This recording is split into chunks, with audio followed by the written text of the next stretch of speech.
আজকে বের হয়ে গেলাম পুরানা রমনা পার্কে ঘোরার জন্য। তো টুটু, বাহিরে বৃষ্টি ছিল অনেকটাই। এই যে বাবাই, বাবাই, বাবাই, কোথায় যাচ্ছ? হ্যাঁ, পার্কে। আসসালামু আলাইকুম এভরিওয়ান, কেমন আছেন অল? এই তো বিকাল বেলা বের হয়ে গেলাম এই যে টুটুকে নিয়ে। একটু ঝিরিঝিরি বৃষ্টি পড়ছিল, যখন আমরা বেরোইছি তখন বৃষ্টি ছিল না, যখন আমরা গাড়িতে উঠছি তখন ঝিরিঝিরি বৃষ্টি শুরু হয়। এরপর যখন এখানে আমরা নামি ভাবলাম যে ভিতরে যাব, বৃষ্টি তো আসতেছে, জোরে বৃষ্টি আসলে তখন তো ভিজে যাব সবাই মিলে একসাথে। এখানে দাঁড়ানোর কোনো ছাউনি নাই, ভিতরে গেলে হয়তো ছাউনি আছে, এটার পাশে কোনো ছাউনি নেই গাছ ছাড়া। এরপর আমরা ভিতরের দিকে এগিয়ে যাই যে চল একটু যাই, যেহেতু আসছি এখন হয়তো বা মেঘলা, তারপরে বৃষ্টিটা কইমা যাবে। তো আমরা হচ্ছে গিয়ে এরপরে ভিতরে হাঁটতে থাকি। পাশে আবার বোর্ড ছিল, তো বললাম টুটু বোর্ডে উঠবা, ও বললো না বোর্ডে উঠবো না। যেহেতু আমরা বুড়িগঙ্গা নদীতে প্রায় প্রায় নৌকায় ওঠা হয়, এই জন্য হচ্ছে গিয়ে আমাদের আর বোটে ওঠার কোনো ইচ্ছা নেই। অনেকবারই গেছি এখানে পুরনো রমনা পার্কে অনেকবার যাওয়া হয়, বাট এইখানে ওইভাবে ঘোরা হয় না। বাচ্চাদের নিয়ে গেলে একটু ঘোরাঘুরি করি আমরা সবাই মিলে একসাথে। এই যে বোটগুলো দেখেন, বোটগুলো কিন্তু অনেক অনেক সুন্দর। যারা কখনো উঠেন নাই তারা এখানে হয়তো বা বোটে উঠে সময় কাটায়। তো আমাদের ওইভাবে সময় ছিল না, আর বৃষ্টি হচ্ছিল দেখেন, বৃষ্টির মধ্যে কিন্তু ওই যে পানির মধ্যে বৃষ্টিটা বোঝা যাচ্ছে। এখানে আবার কাপল তারা হচ্ছে গিয়ে এই তো বোটে উঠতেছিল। এখানে বৃষ্টিটা বোঝা যাচ্ছে পানির মধ্যে, উপরে বোঝা যাচ্ছে না, আর হালকা বৃষ্টি পড়ছিল, বেশি জোরে বৃষ্টি নামে নাই। এই জন্য আর আমরা ওইভাবে ভিজি নাই। তো সামনে এগিয়ে যাই, এরপর হচ্ছে কি দেখি বৃষ্টিটা অনেকটাই কমে গেছে। এরপর টুটুকে বললাম যে একটু ঘুরবা, বললো হ্যাঁ চলো রাইডে যাই। এইখানে রাইডগুলো একদম ফ্রি, কোনো টাকা লাগে না। তো আর স্পেসটা অনেক বড়, যখন বিকালবেলা আসবেন তখন কিন্তু মনটা অবশ্যই ভালো হয়ে যায় এভাবে ঘোরাঘুরি করলে। আর রাইডগুলো বাচ্চাদের অনেক সুন্দর, এখানে স্পেসটা অনেক বেশি বড়।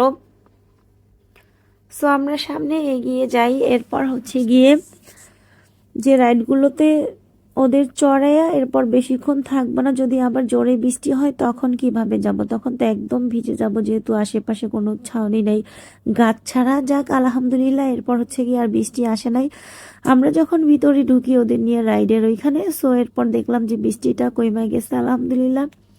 তো এরপর ওরা ইচ্ছা মতো এখানে একটু সময় কাটালো বা রাইডগুলোতে একটু উঠলো। এই তো টুটু একা একাই যাচ্ছে, ও তো ভীষণ খুশি, বাইরে বের হইলে অনেকটাই খুশি।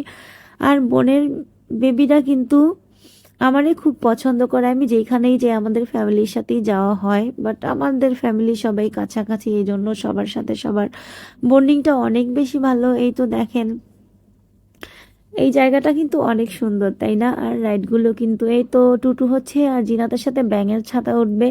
এখন আমি ওরে ধরে তুলে দিচ্ছি যে ব্যাঙের ছাতায় উঠবে, ব্যাঙের ছাতায় উঠছে ভালো কথা, এখন আর তার মুখের দিকে চাওয়া যাচ্ছে না, আমাকে নামাও তাড়াতাড়ি, নামাই দাও নামাই দাও, একদম কান্নাকাটি শুরু করে দিছে কটকটি একটা। তাহলে উঠছিস কেন কটকটিটা? এরপর কটকটিটা উঠে এখন নেমে যাবে, ওখানে ভয় পাচ্ছে, ওটা একটু নড়াচড়া করে এই জন্য ভয় পাচ্ছে, যেটা নড়াচড়া করছে আমি এখানে দাঁড়াবো না, আমাকে নামাই দাও নামাই দাও। যাক নামাই দিলাম। এরপর হচ্ছে কি জিনাতের সাথে এখানে খেলাধুলা করছে, এরপরে পাশে গিয়ে আবার একটু ফটোশুট করলো। ফটোশুট করার পরে এই তো দেখেন ওরা এখানে হারমোনিয়াম বাজাচ্ছে। এই হারমোনিয়াম গুলো কিন্তু দেখতে ভালোই লাগতেছে, দেখেন বাচ্চারা এনজয় করে এটা যখন মানে শব্দ করে, ভালোই লাগে, একটা জোরে শব্দ, খোলা জায়গা তো শব্দটা অনেক বেশি ছড়ায় যায়। এই তো মোস্তাকিম আবার একটু হাত দিয়ে এরকম করলো। তো এইখানে আবার সেলফিশ তুলতেছে ওরা, সেলফিশ তোলা শেষ, এরপর কি করে, এরপর জিনাত আবার এদিকে একটু আসলো। বাট এইখানে তেমন কোনো রাইডস নাই, বাট তারপরে এখানে দোলনা আছে বাচ্চাদের, এই দোলনাটা সুন্দর, দেখেন পাশে কিন্তু বল বল ছোট ছোট, ভালোই লাগছিল।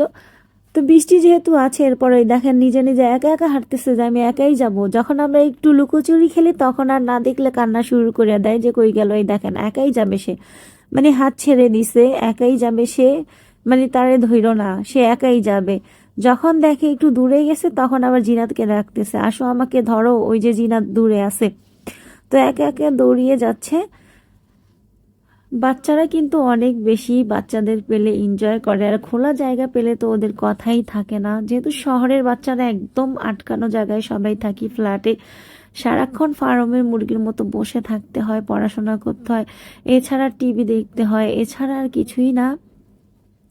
এরপর আমরা লেট করি না যে চলো আবার বৃষ্টি আসতে পারে, বৃষ্টি আসার আগেই আমরা বাসায় চলে যাব। আর সন্ধ্যাও হয়ে আসছে, তো এখানে আমরা আর বেশি সময় কাটাই নাই। ওরাও এখানে বলল যে বৃষ্টি আসলে একদম ভিজে যাব। তো এই তো ভিডিওটা এইখানেই